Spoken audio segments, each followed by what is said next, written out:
Good Friday evening, everybody. David Paul here in the KHOU 11 Weather Center at the start of what at times may be a little bit of a stormy weekend. And I wanted to start this evening by going back in time to just after noon today on this Friday. This is what the radar looked like at 12:19.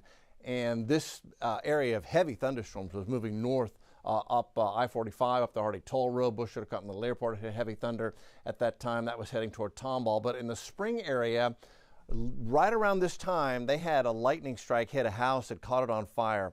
And I just wanted to show you the amount of lightning here. This is about 40 strikes in a 10-minute time period. But thunderstorms like this can cause house fires, and we could see more strong thunderstorms like this tomorrow as we're still in this tropical atmosphere, and that will keep the rain chances elevated. So as we look at the weekend forecast, 60% chance for thunder showers on Saturday. I'm going to back it down to a 30% chance on Sunday. But even going into next week, we're going to keep this daily chance for a scattered thunderstorm going. And if you have plans late next week, hang in here, because I'm going to show you rain chances are going to be elevated with a front coming in late next week that could cause more widespread rain and thunder. Now, as far as the tropics, they've even taken the little low off the board. So our little tropical disturbance has moved inland here into deep South Texas, Mexico border. It's no longer has a chance of developing as it's now moved over land. But all the moisture from this has been slung up into Texas. And so that's where our remnant low remains right now. We're going to be watching that remnant low carefully. Some models do lift it to the north and bring a chance for rain overnight near San Antonio. This is the model. I've stopped it here at 3 a.m. wee hours overnight tonight and a Saturday morning. You know, if you can get a rain event going overnight, sometimes those are the heaviest, as little boundaries in the atmosphere tend to become more organized. They can tighten up and act like focusing mechanisms for rain. In a tropical atmosphere, you want to pay attention to that. So they are watching it carefully here in central Texas. We may even see a lingering shower even overnight, because tropical atmospheres, it just doesn't take much of anything to get a shower going. And then going into tomorrow morning, still the possibility of rain in San Antonio area, still a possibility of a shower near the coast here. And then as we head into Saturday afternoon, good chance for scattered showers and thunder showers along the entire Texas coast and into Houston, Galveston, even over toward Lake Charles and up toward Longview. Could see a pretty good chance for a scattered thunder shower tomorrow afternoon as the moisture from what wasn't even a named system comes in and gives us this rain chance. Outside right now, looking north, I see some puffy clouds, but right now downtown's doing nothing but looking good on a Friday evening. Gulf Freeway's dry. Hobby 91, Bush 91, Tomball 90, Sugarland 91. Conroe sitting on 92. High temp went to 94, 95 today. And then as the rain came in, it quickly dropped. So we stay a little cooler. And now as we look at the radar, you know, everything's settled down, and now in this tropical atmosphere, even a handful of little showers and even a thunder shower popping up. This one out near Waller County, a couple of flashes of lightning with that one. Patterson to Monaville drifting north, crossing over FM 529, southern Waller County. There's Belleville in Austin County, so this is drifting to the north. We'll keep an eye on that. Nothing severe. And then Houston, Harris County, right here, Veterans Memorial at the north side of Beltway 8. That's drifting up toward the Willowbrook Mall area. We'll see if that can get up into Spring, give you guys some rain there. There's Greens Road just south of, or just actually right on Greenspoint Mall, getting a little shower there. And there are a couple other little wet spots out here, and I'll show them to you. We'll slide this around. A little spot there over the north side of Lake Houston getting wet. And then here's the northeast corner of the 99 connector. There's Roman Forest, Huffman Cleveland Road where it meets 99. Little showers popped up there, little showers popped up south of Liberty. And so you get the idea. These hit or miss showers will keep going into the evening. And watch when I put the future track in motion. So this is by 8 o'clock, suggesting most activity settling down. But even overnight, watch right in here, the model suggesting that we're going to see a chance for little showers to come and go, even in 3, 4, 5, 6 a.m.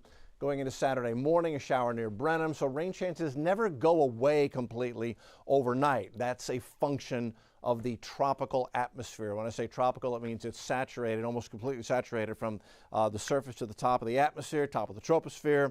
And you get, it's very easy to get rain and thunder showers going, even with very little like a fuse. There's nothing, doesn't take much to kick it off in tropical atmospheres. And so we could have a shower even overnight without any heat of the day. We're going to 10 a.m., possibility of a couple of showers going. We'll go into lunchtime tomorrow and notice things begin to get a little more organized, a little more blossoming once we get some heat. And then we will see widespread scattered showers and a few thunder showers going into Saturday afternoon. So whatever your plans are, you know, download the app. You'll have the radar in your hand, notifications. If we get a severe warning, which I doubt, but we might, we'll alert you and let you know about it. Bottom line, though, if you've got games, practices, outdoor activities tomorrow, just plan on being chased inside from one time to another. Bigger picture, tropics. Temperatures across the Atlantic basin stay a little bit above normal. We still have dust forecast to come off the west coast of Africa, but it does kind of thin out going into the middle and end of next week. But at the moment, the only game in town now is Erin. And I need to update this because Erin has become the first hurricane of the season. Cat 1 Hurricane Erin out in the open Atlantic. And you can see the two spots we've been watching. That's the tropical disturbance that we watched the past couple of days, now moving into Texas, no longer a threat to develop. That's Erin. But looking at the rest of the tropical Atlantic, you know, we've got an old frontal boundary out here, nothing developing there. Got a few showers way south of the intertropical conversion zone, not showing any development there. So really the only game in town now is Erin. Gotten better organized today. You can see it's becoming a little more tightly organized. Are we seeing an eye? It's trying to get an eye form. Usually really don't see an eye on a hurricane until it gets to strong Cat 1 or into the Cat 2 strength. So right now, 75-mile-an-hour hurricane is a minimal Cat 1 hurricane. But look at the forecast for Erin. It is forecast to become a Cat 4. By the time we get into Sunday afternoon, Monday afternoon, Cat 4, maybe peaking with peak winds of 145 miles an hour. What a monster. Great news is that the track continues to miss everything land-wise. Misses the Lesser Antilles, misses San Juan, misses the Bahamas. There's Bermuda. It misses the East Coast. That's a Cat 4, so good. And we can look at the long-range modeling on this. This is the model I've been showing you. It runs the Euro and the American model simultaneously, so you can compare the two solutions. They're pretty tightly matched. There's Bermuda, Outer Banks, and a couple of things. It misses it and heads north. So what happens next? Well, it's interesting, and this is always something we take note of. The American model, in yellow, by next Friday, has a new system forming up here east of the Lesser Antilles, which is something that would be very common this time of the year.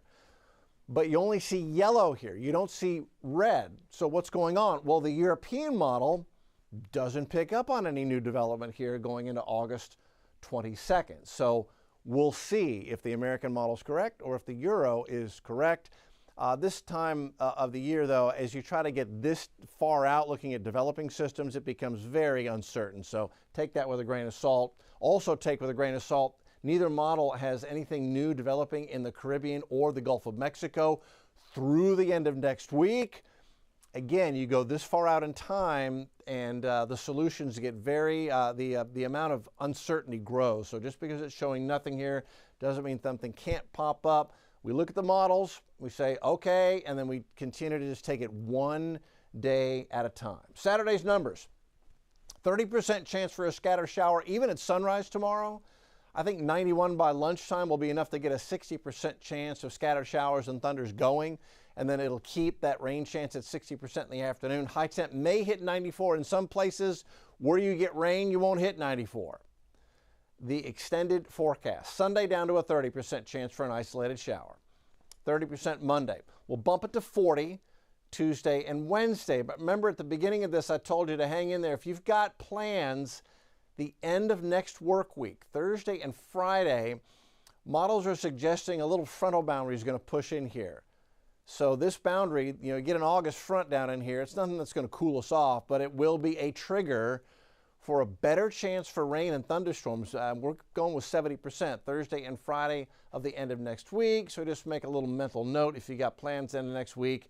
It may involve quite a bit of rain, shower activity to dodge. That is where we stand on this August Friday evening. Have a beautiful evening and a great weekend, everybody.